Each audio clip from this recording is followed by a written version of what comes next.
Show, obrolan kehidupan, hidup saudara dan saya, biar oke di hadapannya. Kebenaran firman Tuhan dan tentang kehidupan, semuanya ada di Oke Talk Show. Selamat datang di Oke Talk Show, obrolan kehidupan yang didasari kebenaran firman Tuhan. Di episode kali ini spesial saudara-saudara, karena kita akan sama-sama membahas tentang Tahun Baru Imlek yang baru saja kita rayakan. Malam hari ini kita akan sama-sama membahas melihat Tahun Baru Imlek dari perspektif iman Kristen. Dan setelah hadir bersama-sama dengan saya malam hari ini Pendeta Randy Chuang, selamat malam. Selamat malam Bu Fiana. Juga Pendeta Sobi dan Pendeta Jeffrey. Kita akan sama-sama berdoa terlebih dahulu sebelum kita membahas lebih lanjut lagi tentang topik ini. Mohon Pak Jeffrey pimpin dalam doa. Kita berdoa. Tuhan, kami bersyukur, terima kasih banyak untuk kesempatan kami akan berdiskusi sebentar Tuhan, melihat iman kami dan budaya Imlek Tuhan. Kami bersyukur kepada Tuhan di mana kami bisa berdiskusi, biar Tuhan berikan hikmat buat kami semua, khususnya untuk Pendeta Randy bisa menyampaikan, menjawab pertanyaan-pertanyaan dalam hikmat Tuhan. Dalam nama Tuhan Yesus kami berdoa, amin. Amin. Ya, Pak Pendeta Randy, seperti tadi di dalam doa Pak Jeffrey berbicara tentang iman kita, kekristenan, tentang kebenaran-kebenaran firman Tuhan. Ketika kita kemudian melihat atau menerapkannya dengan budaya yang ada, tradisi yang ada terkait dengan Tahun Baru Imlek ini, kira-kira Pendeta Randy gimana tuh? Mungkin bisa bagikan kepada setiap kita. Ya, kalau kita lihat Imlek itu sesuatu hal yang menarik ya. Kenapa? Paling tidak kalau kita lihat para panelis, narasumber, bajunya kan berbeda ya. Kalau kita lihat pada malam hari ini ya, memberikan sebuah nuansa yang tentu membuat kita penuh dengan sebuah kegairahan dan sukacita tentunya. Saya ingat waktu masih kecil, kita juga senang sekali merayakan Imlek karena kita dapat angpau begitu ya. Karena kita bisa menerima angpau, tapi mungkin semakin tambah usia mungkin berpikir harus siap-siap untuk bagi angpau ya. Tapi di sini kita belajar untuk bagaimana ya di dalam iman Kristen mengajarkan bagaimana kita belajar untuk memang memberi jauh lebih bahagia daripada menerima begitu. Nah, kita bicara tentang Imlek ya. Imlek itu sebenarnya apa sih artinya gitu. Kalau kita lihat dari kata Imlek itu dari bahasa tentunya dialek Hokkien begitu ya. Im itu kan bicara bulan, lek itu bicara penanggalan. Jadi kalau kita bicara Imlek itu sebenarnya kita sedang berbicara tentang penanggalan bulan begitu ya. Kalau kita lihat orang Tionghoa itu kan mengikuti kalender lunar years gitu ya. Penanggalan berdasarkan peredaran bulan ya. Kalau Imlek juga kadang dikenal dengan sebutan biasanya Nongli ya. Nah, Nongli itu apa? Nongli itu adalah kalau bicara itu adalah penanggalan dari para petani itu ya, Nong. Jadi para petani ya. Kenapa bicara tentang Nongli? Karena ini berbicara juga tentang para petani yang menyambut sebenarnya musim semi gitu ya. Musim semi Chunjie, maka disebut dengan Chunjie begitu istilahnya. Jadi kalau kita biasa mendengar lagu-lagu, tentu kalau bulan 12 kita bulan 11 dengan lagu-lagu Natal gitu ya. Kalau mulai sekarang kita masuk ke tempat-tempat misalnya di mall, kita sudah dengar ya lagu-lagu Imlek ya, ada bicara tentang kalimat kita dengan apa sih Chunjie begitu ya, kita lihat seperti begitu. Nah, ini adalah satu masa di mana kalau kita melihat para petani itu kalau mereka menghitung peredaran tentunya perputaran bulan itu, jadi pada bulan yang ke-12, bukan Desember ya, bulan ke-12, jadi 1 sampai 12. Nah, di akhirnya di tanggal 30 di bulan 12 itu biasanya disitulah dimulainya mereka mempersiapkan untuk menyambut ya Imlek. Ya, makanya di situ mereka biasanya bersama dengan keluarga mereka kumpul, ya, mereka sebut dengan sebuah persekutuan, ya, tuannya gitu ya, bersama-sama, ya. Mereka bersyukur sebab mereka akan masuk kepada musim yang tadinya memang kering, kemudian musim semi gitu ya. Ada sebuah berkat yang baru mereka terima, itu makanya kita kenal, mereka sebut dengan namanya Imlek gitu ya. Nah, untuk pesta musim semi seperti begitu, itu yang dikatakan.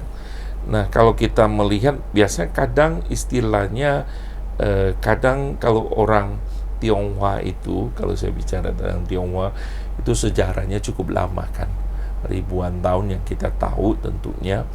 Nah, mereka itu punya budaya yang cukup mengakar luar biasa, tapi biasanya terkadang memang ada unsur mistik yang dimasukkan supaya kemudian itu lebih mungkin ya lebih menggreget gitu ya, orang lakukan seperti itu karena ada beberapa cerita-cerita. Tentunya kalau kita lihat juga di Indonesia juga banyak kan cerita-cerita rakyat, tetapi juga di dalamnya ada unsur-unsur mistiknya di situ ya, sehingga ada orang kadang ya melakukannya karena memang takut dengan berbagai unsur-unsur mistik itu yang datang di dalam kehidupan mereka.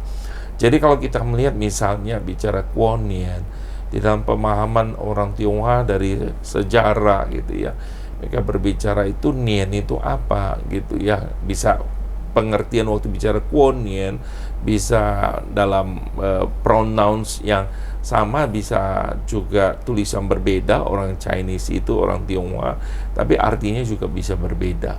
Tetapi secara ini kita mengerti Kuo Nian itu Kuo melewati Nian gitu kan ya, gitu seperti begitu. Nian itu apa?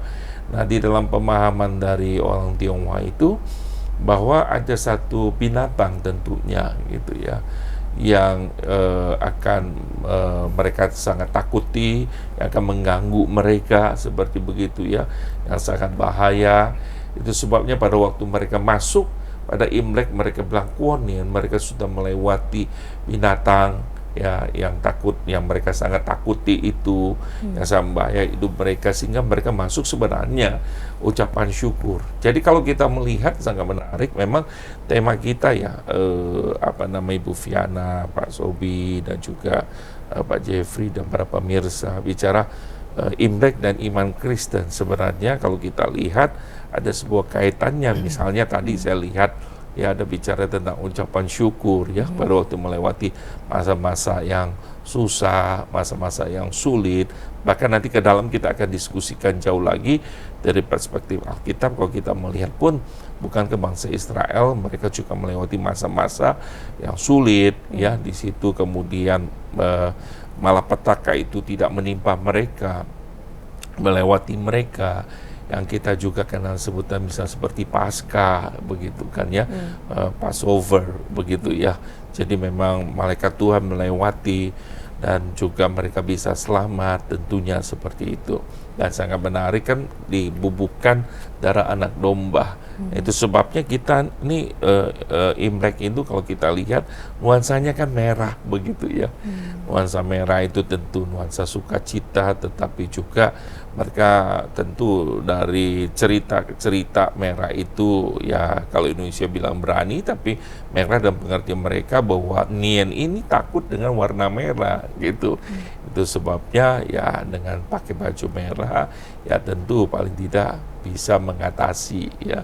Itu di dalam tradisi budaya yang ada pada orang Tionghoa. Jadi kalau kita berbicara lebih lanjut lagi misalnya tentang orang Kristen, apakah kita bicara boleh tidak merayakan Imlek itu? Jadi sekali lagi kalau kita melihat bahwa jangan disamakan bahwa Imlek adalah satu perayaan agama tertentu tentunya, karena kalau kita bicara ini kan bicara bahwa ini ada budaya orang Tionghoa. Nah, orang Tionghoa ini tentu mereka bisa memiliki agama yang berbeda-beda kan, sama seperti misalnya orang Jawa gitu kan, mereka juga ada agama yang berbeda-beda ya kan. Di situ kan ada Buddha, orang Jawa juga ada Islam, tentu ada Kristen dan lain sebagainya. Jadi kita harus memahami ini, tetapi secara iman yang kita percayai bagaimana kita merespon. Nah, itu yang paling penting sih menurut saya. Jadi kalau orang bilang, wah, tidak boleh nih Imlek, seperti begitu. Tetapi, kyungi, angpau, begitu kan. Ya itu artinya juga ya kita nggak konsisten ya, seperti begitu ya. Nah, itu sih kurang lebih gitu. Iya, jadi kan ini tadi Pak Pendeta kan menjelaskan bahwa sebenarnya dari penjelasan tadi mau dibilang bahwa nggak apa-apa nih merayakan Imlek, begitu ya. Kita udah jadi Kristen karena memang kita sukunya Tionghoa, maka kita diperbolehkan untuk merayakan Imlek. Tapi saya mau tanya begini, ada batasan nggak ya Pak Pendeta? Oh ya, jadi kalau kita melihat tadi kan saya katakan bahwa budaya itu ya istilahnya kita nih lahir di tengah-tengah sebuah budaya tentunya. Bahkan Tuhan Yesus pun lahir dalam satu budaya orang Yahudi seperti begitu. Jadi saya percaya bahwa Tuhan dengan hikmatnya tentunya ya, setiap ciptaannya, setiap umatnya tentu di setiap daerah mereka pasti punya budaya-budaya, dan saya percaya bahwa budaya-budaya itu didasarkan tentunya dari pengalaman mereka. Budaya-budaya itu juga sangat penting sekali untuk bisa menyatukan mereka. Contoh misalnya Imlek gitu ya. Jadi bagaimana mereka di hari menuju kepada penanggalan tanggal 1 bulan 1-nya bagi orang Tionghoa, mereka malamnya mereka selalu kumpul di situ kan ya. Jadi situ mereka makan bersama, mereka bersuka cita di situ ya, menunjukkan ada persaudaraan ya. Di sana mereka saling memberkati. Kyungi itu kan saling memberkati ya. Jadi sekali lagi bukan saling bermusuhan, tetapi di situ ada satu kesatuan, saling memberkati ya, bersyukur untuk kesulitan-kesulitan yang boleh dilewati bersama gitu. Nah, itu positifnya. Tentu saya pikir Tuhan juga tidak melarang seperti begitu ya.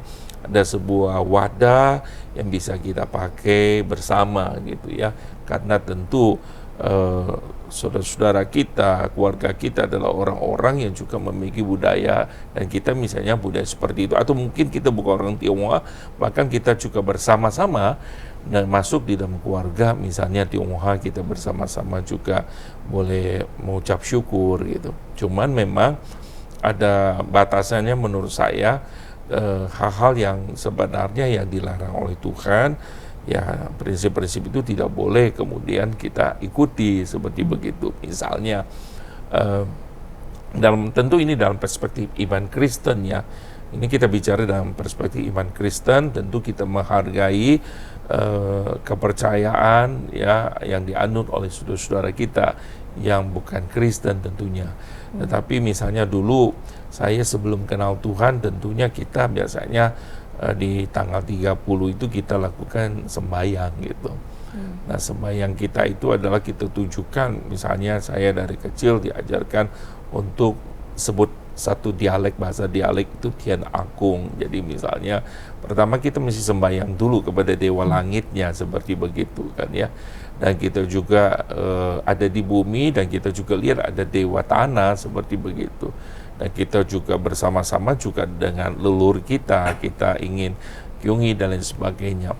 Saya berpikir bahwa ini mereka ajarkan karena satu tentu dalam pemahaman orang-orang Tionghoa atau leluhur sebelum kita yang sekian ribu tahun lalu mengajarkan jangan lupa nih, artinya bicara seringkali manusia tuh lupa mengandalkan kekuatan, tetapi sebenarnya kita harus ingat ya ada Tuhan gitu ya, yang mereka sebut tentunya di dalam kepercayaan mereka.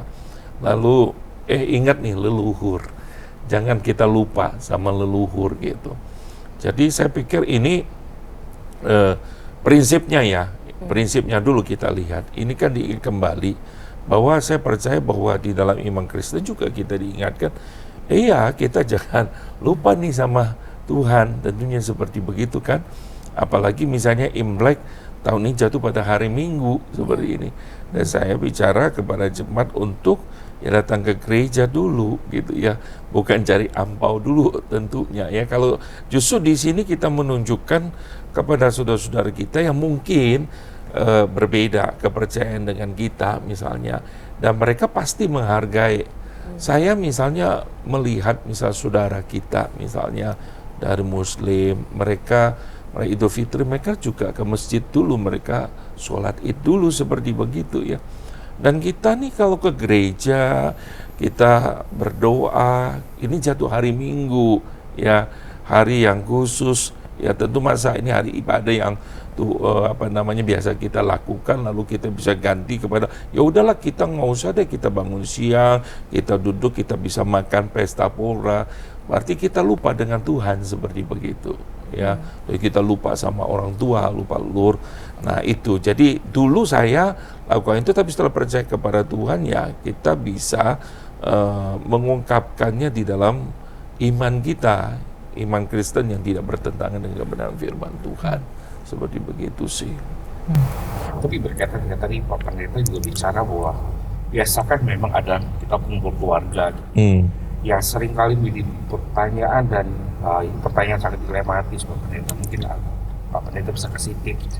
Kita kan misalkan salah satu anggota yang sudah percaya Tuhan, sementara keluarga yang lain biasanya mereka harus membayar leluhur seperti Pak Pendeta. Nah kadang-kadang di tengah-tengah keluarga begitu, bagaimana kita yang berespon Pak?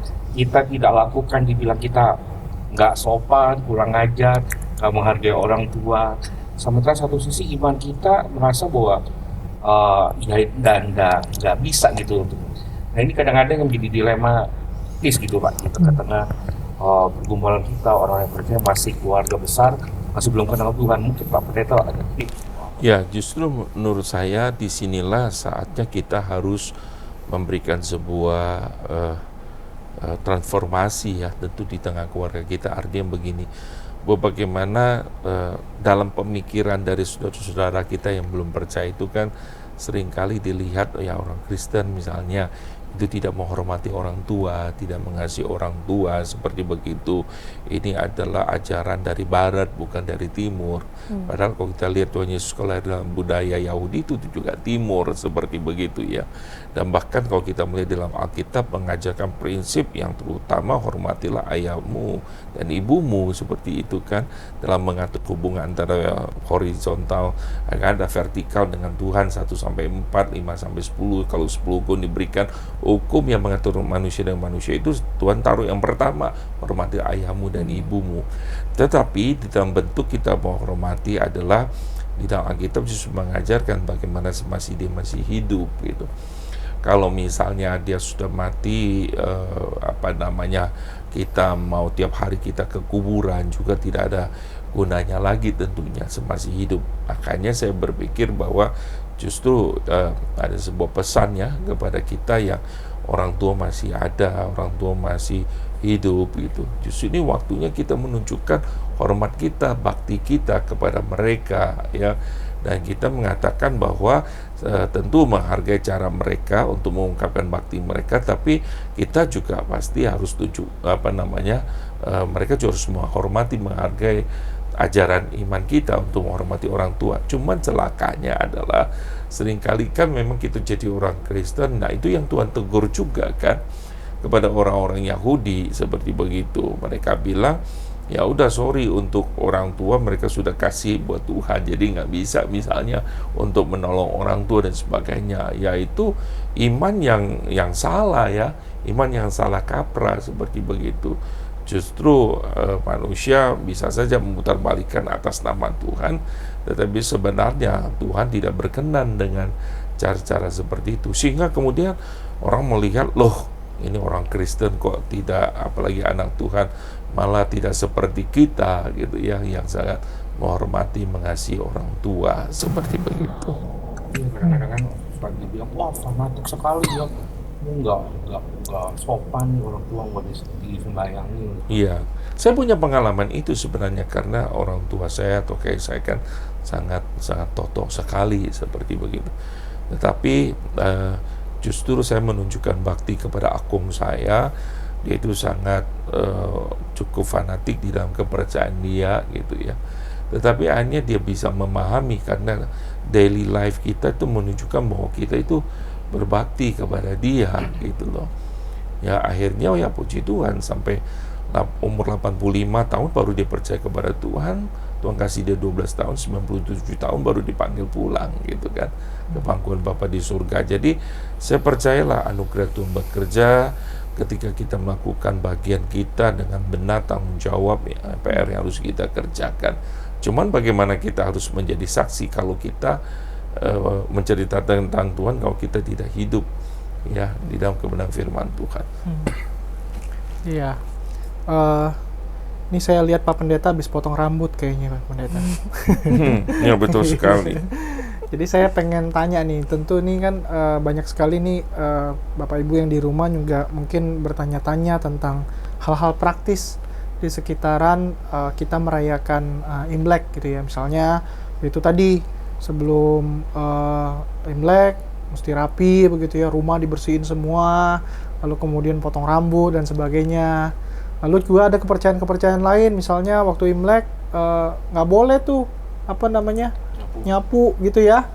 Jadi kalau nyapu pun ke dalam jangan keluar gitu ya. Karena kepercayaan ya udah jangan di balik itu ada kepercayaan. Nah, itu makanya hal-hal yang praktis kayak gini gimana ya kita menyingkapinya sebagai orang percaya, orang Kristen, Pak Pendeta? Saya berpikir satu kan mungkin karena mereka tidak tahu begitu ya. Tidak tahu kenapa mereka melakukan itu, makanya perlu diajar, perlu diberitahu gitu kan. Kedua memang mereka perlu belajar firman Tuhan. Itu sebabnya kita perlu ajarkan supaya mereka paham tentang ini begitu. Ya hari ini kalau lihat saya potong rambut bukan karena tradisi mau Imlek gitu, karena memang mau gunting rambut nggak sempat ya, baru gunting rambut. Tetapi ya boleh juga begitu kan. Kalau gunting rambut, kalau misalnya Pak Jeffrey kan sudah gunting rambut malah kira-kira berapa? Jenggot. Saya lihat barusan cukur jenggot juga kan ya seperti begitu ya. Jadi ya begitu menarik juga kan seperti begitu. Jadi paling tidak kan ya tamu datang juga lihat kita tuh seger kan, cukup nyaman juga gitu kan ya. Kalau kita datang dengan gondrong, maksudnya saya tidak bilang gondrong ini, tetapi berantakan dan sebagainya misalnya ya, seperti begitu. Nah saya yakin dan percaya bahwa sekali lagi kita harus pahami ya, pada masa itu misalnya saya bilang itu disebut Nungli atau perayaan festival para petani ya, mereka bekerja di ladang tentunya ya. Namanya orang kerja di ladang ya, kapan mereka sempat potong rambut mungkin kan ya. Tentu mereka sibuk ya. Lalu kemudian ya baik juga tradisi mengajarkan, ayo dong tata diri kita menyongsong harapan yang baru, musim semi gitu ya. Satu pengharapan yang baru seperti begitu. Dan kalau kita gambarkan kan memang orang yang sedang dalam kesedihan, sedang dalam duka kan mereka juga rambutnya dibiarkan terurai, tidak dirapikan. Kalau kita lihat seperti begitu. Tapi ini mulai dirapikan, kelihatan seperti itu kan orang juga lihatnya juga seger begitu kan Pak gitu. Jadi menurut saya hal seperti itu hal yang positif. Cuman memang asal tidak kita percaya pada di belakangnya kemudian ada satu unsur mistik. Misalnya tadi Pak Jeffrey bilang sapu ya, rumah memang dibersihkan dulu. Yang memang karena kan tamu-tamu datang, rumah bersih itu kan baik juga kan ya. Kapan lagi kesempatan untuk bersih rumah seperti begitu ya. Lalu kemudian mereka masak ya, memberikan kue-kue, tetapi ya bukan dalam unsur begini, kue-kue baran itu manis-manis, lalu kue keranjang itu lengket-lengket. Jadi akhirnya supaya disuguhkan, supaya nanti kan di dalam kepercayaan orang Tionghoa itu kan pasti mereka ada dewa kecil, dewa sedang, mereka kan pasti kekayangan dan laporan seperti begitu, sehingga mereka punya sebuah pemahaman, dikasih sebuah unsur pemahaman seperti itu, lalu kemudian orang melakukan iya ya, kalau kasih yang manis-manis ngomong juga manis-manis seperti begitu. Ya, bukan kue keranjang itu bukan untuk kemudian manis-manis, bukan gitu. Ya kan kayak gitu. Kita harus memikirkan bahwa ya tidak juga supaya juga ngomongnya jadi mau ngomongnya itu lengket, mulutnya nggak menyampaikan suatu, kan tidak juga. Itu di dalam pemahaman yang disampaikan itu ya, dari tradisi ke tradisi. Tapi kita perlu memahami gitu loh. Jadi contoh misalnya, bukan berarti unsur mistiknya kita sapu itu supaya sapu ke dalam itu, kemudian berkatnya itu supaya masuk, sapu keluar itu dikeluar, seakan sapu yang menentukan. Nah, seperti itu kan Tuhan yang menentukannya gitu kan ya. Tapi kalau kita melihat misalnya tengah-tengah kita secara lihat ya, orang Tionghoa sebenarnya mereka kalau kita bilang mistik itu kan pemahamannya missing ya, tapi kemudian orang Chinese cukup rasional ya. Kenapa cukup rasional kalau kita perhatikan? Karena misalnya begini, mereka bicara tentang feng shui, angin, lalu kemudian darah, itu mereka memikirkan misalnya waktu sapu keluar, tentu ya faktornya itu kan angin kalau bawa masuk lagi ya kotoran itu kan. Nah, bagaimana kalau misalnya ke belakang lah, kan semuanya masuk dari depan ke belakang, bagus kan seperti begitu. Semua pengeluarannya dari belakang misalnya jadi di depan, bicara knalpot lagi ini bicara. Nah, jadi kalau kita ini unsur-unsur yang sangat menarik ya, yang kita diskusikan begitu. Jadi kita mulai harus sapu dari depan ke belakang, Pak. Iya. Lewat pintu belakang, jangan pintu depan. Ini kan kalau kita melihat bahwa ada hal positif yang perlu kita ikuti juga, hal yang baik. Maksudnya bukan karena ya kita dia bilang mau sapu ke depan, mau sapu ke samping, mau sapu itu, silakan. Tentu kan ada beberapa faktor-faktor ini ya yang perlu kita. Tapi nggak apa-apa dong kalau kita sapu dong. Kalau Iya. kotor ya sapu dong, Pak, kalau enggak.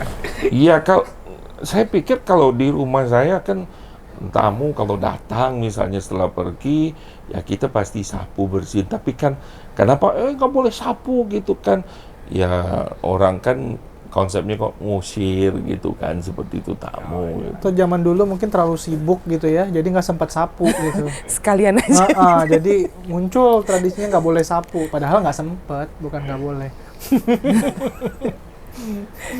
Iya. Satu pertanyaan Pak terakhir, Pak. Kalau lihat ya, kayak gereja gitu, anak-anak juga suka tanya, ini kok kita udah ada lampion, ada pohon-pohon ini, ada angpau, Pak, barongsai kok nggak ada, Pak? Mungkin pas lagi banyak. Mau banyak, Pak, barongsainya. Siapa yang mau jadi jago main barongsai di sini? Saya yakin mungkin Pak Jeffrey cukup jago ya main barongsai. Sebenarnya kan kita lihat pertunjukan, kalau kita melihat kan mereka setiap budaya kan mereka ada seninya ya, itu kita lihat. Nah, cuman memang kalau dulu ya barongsai dulu saya pikir dengan sekarang masih berbeda sih. Kalau dulu adalah mereka menganggap bahwa ini yang tadi yang bisa mengusir roh-roh jahat gitu. Nah, itu sebabnya selalu kan biasanya kalau kita lihat misal dalam film-film nih, mereka masuk ke rumah dulu gitu kan ya. Tapi sebelumnya mereka kan sembahyang dulu, dan itu tidak dimainkan oleh orang-orang yang sembarangan. Mereka itu adalah orang-orang yang tentu kalau kita lihat di dalam cara mereka mungkin mereka ada sembahyang, ritual yang mereka lakukan. Tapi sekarang kan kalau kita lihat ini menjadi satu seni ya. Seperti misalnya yang pemain-pemain ini juga tidak ada lomba sih memang. Iya betul, dan pemain itu juga maaf ya, itu juga bukan, kadang juga mereka bisa tidak harus orang Tionghoa, betul ya. Lalu kemudian juga bisa berbeda agamanya kan, gitu loh. Tapi mereka memainkan itu artinya sebagai atraksi seni yang dipertunjukkan dan sebagainya. Cuman memang kita jangan dengan konsep bahwa ya barongsai ini seperti pemahaman saudara-saudara kita itu ya mungkin yang dulu ya bisa mengusir atau kemudian ada unsur-unsur mistik dan lain sebagainya. Saya pikir seperti begitu sih. Nah, tentu kalau kenapa gereja kita nggak taruh barongsai dan sebagainya, Tentu kan ini namanya gereja kan kita tentu masa kita taruh ornamen-ornamen yang bukan Kristen, saya pikirkan berbeda kan, gitu loh. Jadi kita mesti memikirkan beberapa hal ini gitu dari sudut iman Kristen gitu. Ya. Baik Pak Pendeta, saya pikir sudah cukup banyak gitu ya yang dibagikan ke pemirsa sekalian, dan saya pun juga belajar banyak gitu ya. Dan semoga apa yang kami bicarakan ini tidak hanya sekedar menambah wawasan Bapak Ibu Saudara, tapi semakin membangkitkan lagi semangat kita dengan semangat di tahun yang baru, tahun baru Imlek ini. Kita boleh terus bersyukur kepada Tuhan, kita juga boleh menjalani keseharian kita sesuai dengan kebenaran firman Tuhan. Terima Dan kasih. kesempatan berbagi bersama saudara-saudara yang betul lain. sekali. Nah, Kyunghi dulu kepada para pemirsa. Nggak dapat angpau nih. Ada kertas ampau di depan. Oke, terima kasih sekali lagi untuk Pendeta Randy, Pak Sobi, dan Pak Jeffrey. Kita akan menutup episode ini. Saya minta kesediaan Pak Sobi untuk tutup dalam doa. Doa ya. Tuhan di surga, terima kasih Tuhan untuk pembelajaran hari ini. Kami bersyukur bila Ibu boleh membekali kami. Memang kami harus melihat tradisi di sekitar kami, khususnya dalam masa Imlek ini Tuhan. Bila kami boleh memandang segala sesuatunya dengan kacamata yang benar, sesuai dengan kebenaran firman Tuhan. Syukur, terima kasih Tuhan, berkati Pendeta Randy, Pendeta Jeffrey, juga Joviana, dan berkati setiap jemaat-Mu yang mengikuti acara Oke Talk Show ini. Dalam nama-Mu Tuhan Yesus, kami sudah berdoa. Amin. Amin. Sekian untuk Oke Talk Show malam hari ini. Sampai jumpa di Oke Talk Show episode berikutnya. Tuhan memberkati.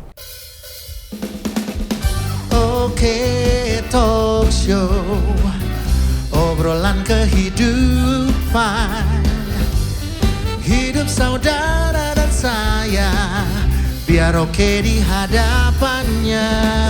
Kebenaran firman Tuhan dan tentang kehidupan, semuanya ada di Oke Talk Show.